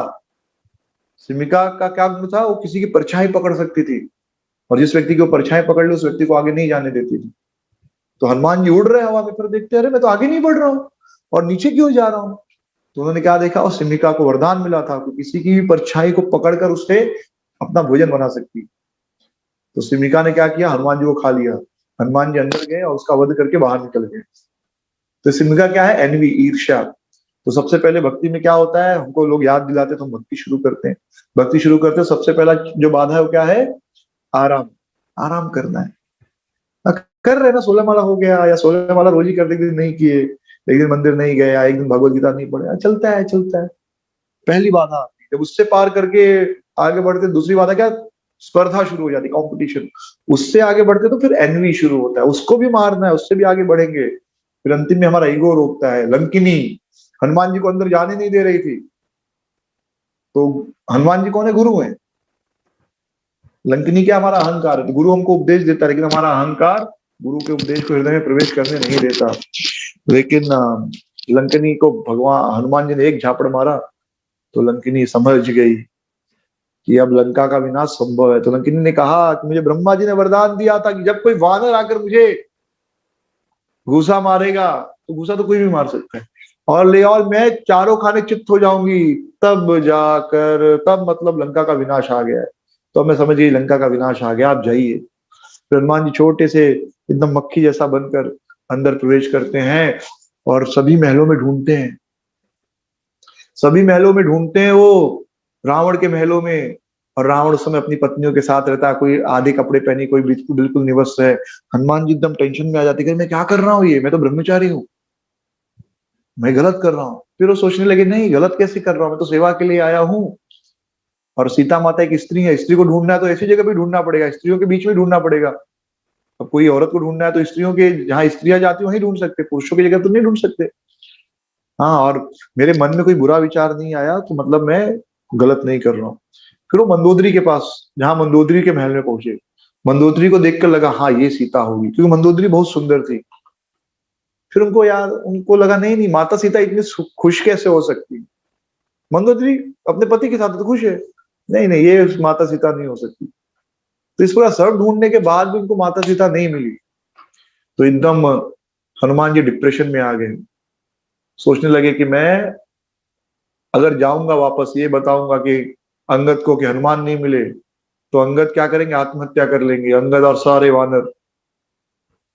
क्योंकि वो सोचेंगे कि हम वापस जाएंगे तो हमको एनीवे मार देंगे राम। और जब ये खबर मिलेगी कि सीता नहीं मिली तो राम जी लक्ष्मण जी के साथ आत्महत्या कर लेंगे। तो जब अयोध्या में खबर पहुंचेगी कि राम लक्ष्मण ने आत्महत्या कर ली तो सारे अयोध्या वासी आत्महत्या कर लेंगे, इससे अच्छा मैं ही आत्महत्या कर लूं। तो ये सुसाइडल थॉट है ना, ये नया नहीं है, ये हनुमान जी के समय से। लेकिन एकाएक फिर उनके मन में उत्साह आया, नहीं नहीं नहीं, मैं क्या सोच रहा हूं, अरे मैं भगवान राम का दूत हूं, मैं तो ढूंढूंगा सीता को। और फिर उन्हें उनकी मुलाकात एक्चुअली विभीषण से होती है और वो उनको अशोक वन, अशोक वाटिका का रास्ता बताते हैं। अशोक, जहां पर किसी प्रकार का शोक नहीं, वहां जाते हैं वो, और वहां देखते हैं माता सीता को सारी राक्षसनियां परेशान कर रही हैं, और रावण आकर माता सीता को बहुत परेशान करता है, लेकिन माता सीता झुकती नहीं है उसके सामने। और रावण उनको फिर धमकी देकर जाता है कि 1 महीने में या तो तुम मुझसे विवाह कर लो या मैं तुमको अपना ब्रेकफास्ट बनाकर खा जाऊंगा। सोचिए, ये प्यार है। वो कहता है, पहले तो आकर माता सीता को बहुत ललचाता है कि मैं तुमसे बहुत प्रेम करता हूँ, मेरे प्रेम को देखो, मेरे हृदय को देखो। जब माता सीता नहीं मानती तो क्या कहती है, क्या कहता है वो, कि अगर या तो 1 महीने मुझे अपना पति मान लो, नहीं तो तुमको मैं नाश्ते में खा जाऊंगा। तो क्योंकि काम है ना, प्रेम में हमेशा, प्रेम का अर्थ होता है अपने, हम जिससे प्रेम करते हैं उसके लिए हमेशा अच्छा सोचना, हमेशा उसके सुख का सोचना। काम में क्या होता है, हमेशा अपने सुख का सोचना। और काम जो है क्रोध में बदलता है, प्रेम क्रोध में नहीं बदलता है। फिर जब सब चले गए तब भगवान राम, तब हनुमान जी सोचने लगे कि मैं कैसे माता सीता को संदेश भेजूं। फिर वो बोले कि अगर मैं तुरंत जाऊंगा तो माता सीता मुझे देख के डर जाएगी और ये सोचेगी कि रावण का ही कोई दूत है, या रावण ही वेश बदल कर आया, मेरी बात नहीं मानेंगी। तो फिर किसकी शरण लेते हैं वे, राम कथा की शरण लेते हो, राम कथा सुनाने लगते हैं, पूरी कथा सुनाते हैं। तब माता सीता का हृदय परिवर्तित होता है। माता सीता हृदय परिवर्तित होता है, वो समझ जाती है तो कोई भक्त ही होगा, कोई कोई कोई छुपा, कोई धूर्त आदमी ऐसी कथा नहीं कर सकता भगवान राम जी। तो वो ढूंढती कौन है कौन है, तब हनुमान जी प्रकट होते, सामने आते। माता सीता डर जाती है, तो हनुमान जी कहते हैं मुझे राम ने भेजा है आपको ढूंढने के लिए, और अपनी अंगूठी दिखाते हैं वो। माता सीता जब वो अंगूठी देखती है राम की, तब उनको विश्वास आ जाता है। उसके पश्चात माता सीता को हनुमान जी कहते चलिए मैं आपको अपने कंधे पर बिठा कर लेकर चलता हूँ। माता सीता कहती नहीं नहीं, इससे भगवान का नाम खराब होगा, भगवान राम आए और इस रावण का वध करें। और रावण ने मुझे जबरदस्ती छुआ था, लेकिन मैं अपनी स्वेच्छा से किसी दूसरे पुरुष को नहीं छू सकती। हाँ, तो आप राम को ही भेजो, वही आए, इस रावण का वध करे और मुझे लेकर जाए। फिर भगवान, फिर हनुमान जी क्या सर्वश्रेष्ठ सेवक हैं, तो हनुमान जी ने कहा भाई युद्ध होगा, युद्ध होगा तो पता चलना चाहिए ना कि कितना ताकत है। तो हनुमान जी पेड़ तोड़ने लगे बड़ा बंदर बनकर। तो अक्षय कुमार आए, ये फिल्म वाले अक्षय कुमार नहीं, ठीक है, रावण के पुत्र का नाम भी अक्षय था। तो भगवान, तो हनुमान जी ने बड़े आसानी से अक्षय को मार दिया, अक्षय कुमार को मार दिया बड़े आसानी से। उसके पश्चात रावण ने और सैनिकों को भेजा, वो भी मारे गए। तब रावण ने किसको भेजा, इंद्रजीत को, मेघनाथ को। हनुमान जी की भी इच्छा थी जरा देखूं मैं रावण कौन है, तो हनुमान जी बेहोश होकर आ गए। फिर हनुमान जी ने सब पूरा लंका में सब देखा कहाँ पर क्या क्या है। हाँ, और सब लंकावासी हंस रहे थे बंदर के ऊपर। फिर जब हनुमान जी पहुंचे तो अच्छी सुंदर वार्तालाप है। बाद में हनुमान जी, रावण ने कहा इसको मार दो, तो विभीषण ने कहा मारिए मत, ये तो दूत है, दूत को मारना गलत बात है, इसकी पूंछ जला दो। तो पूंछ जलाने की योजना हुई। तो कपड़ा लाया गया, घी लाया गया, कपड़ा लगाकर घी बांधा गया, हनुमान जी ने पूंछ बढ़ा दी। और कपड़ा लाया गया, और तेल लाया गया, और पूंछ बढ़ा दी। पूरे लंका में जितना कपड़ा था, जितना तेल घी था, सब खत्म हो गया।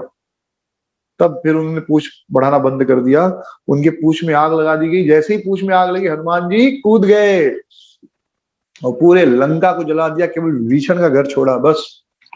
और इस प्रकार रावण की शक्ति को आधा कर दिया। और दूसरा, रावण के मन में डर भी पैदा कर दिया कि जब दूत इतना शक्तिशाली है तो सोचो राम स्वामी कितना शक्तिशाली होगा। और माता सीता पूछती कि सारे बंदर यहाँ आएंगे कैसे, जब हनुमान जी सीता को मिले थे, माता सीता को। तो हनुमान जी कहते हैं अरे माँ आप सोचो ही मत, मैं तो सेवक हूँ, मैं तो दूत हूँ।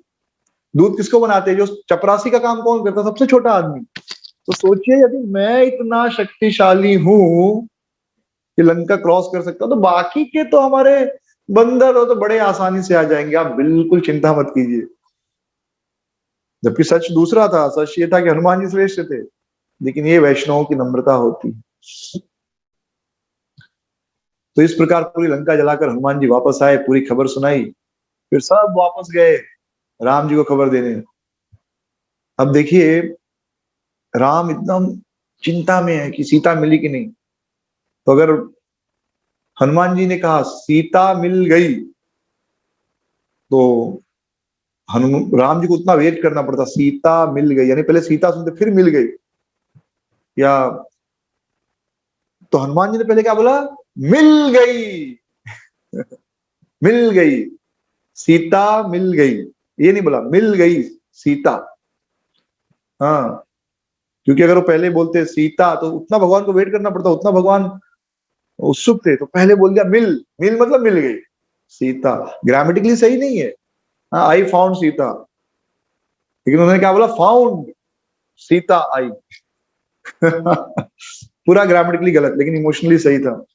जब राम ने ये खबर सुनी बहुत खुश हुए, और उन्होंने हनुमान से कहा, हनुमान आपको देने के लिए मेरे पास कुछ नहीं है, तो मैं आपको एक ही चीज दे सकता हूँ, क्या, अपना आलिंगन। और उन्होंने हनुमान जी को गले लगा लिया।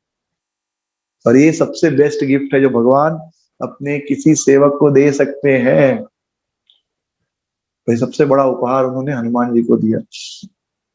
इसके बाद सेना की तैयारी हुई, सब पहुंचे समुद्र के पास। अब समुद्र पार कैसे किया जाए, तो भगवान राम ने कहा कि मैं समुद्र से प्रार्थना करूंगा, समुद्र रास्ता दे देगा। 3 दिन तक भगवान प्रार्थना करते रहे, समुद्र ने जगह नहीं दी। और वहां पर भगवान राम ने रामेश्वरम, भगवान शिव जी की भी पूजा की है, रामेश्वरम जो है स्थापित किया वहां पर। 3 दिन तक जब समुद्र ने जगह नहीं दी, तब राम जी को क्रोध आया, बोले ये नम्रता से लोग मानने वाले नहीं, विनय से लोग मानने वाले नहीं। और तुरंत अपना बाढ़ निकाला, बोला समुद्र सुखा दूंगा। भगवान राम इतने क्रोधित हुए कि समुद्र का पानी एकदम गलत गर्म हो गया, मछलियां एकदम तड़पने लगी, जो अंदर घड़ियाल थे, क्रोकोडाइल थे, वो सब एकदम शार्क मछलियां एकदम परेशान हो गई। और एकाएक समुद्र प्रकट होकर भगवान राम से प्रार्थना करने लगे, भगवान जी, राम जी, आपके अधीन ही सब कुछ है, आप कहेंगे तो रास्ता तो मैं दे दूंगा, लेकिन आप इस पर ब्रिज बनाइए, इससे आपकी महिमा का और प्रचार। हाँ, आप मानवीय लीला कर रहे हैं ना, तो मानवीय लीला की। और आपके 2 जो बंदर है, नल कुबेर, वो, हाँ नल कुबेर, नल नील, सॉरी नल नील, ये आपके लिए सुंदर जो है ब्रिज बना देंगे।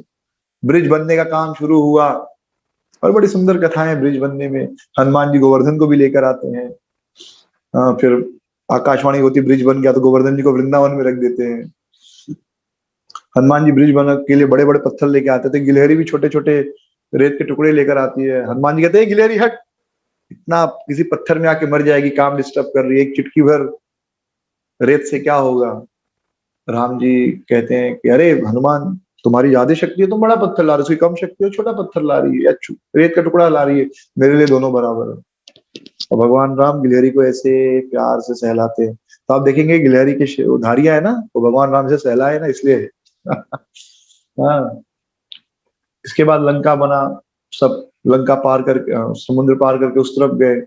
फिर भगवान राम अंगद को दूत के रूप में भेजते हैं, रावण उनकी बात नहीं मानते, और फिर एक भयानक युद्ध प्रारंभ होता है, बड़ा भीषण युद्ध प्रारंभ होता है।